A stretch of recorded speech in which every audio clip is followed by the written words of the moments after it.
আসসালামু আলাইকুম। মানুষের সম্পর্ক ভালো রাখতে হলে মাঝে মধ্যে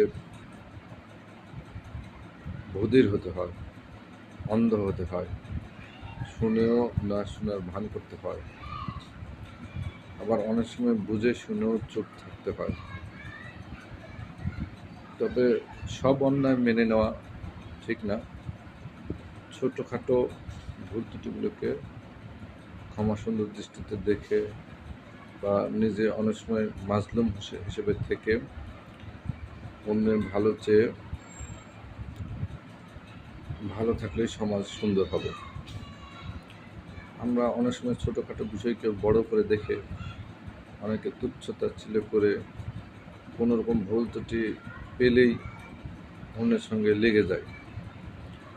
তাতে আমাদের সম্পর্ক দিন দিন অবনতি হয়, সমাজে বিশৃঙ্খলা বাড়ে, দূরত্ব তৈরি হয়। প্রয়োজনের সময় তখন আর তার সহযোগিতা পাওয়া যায় না।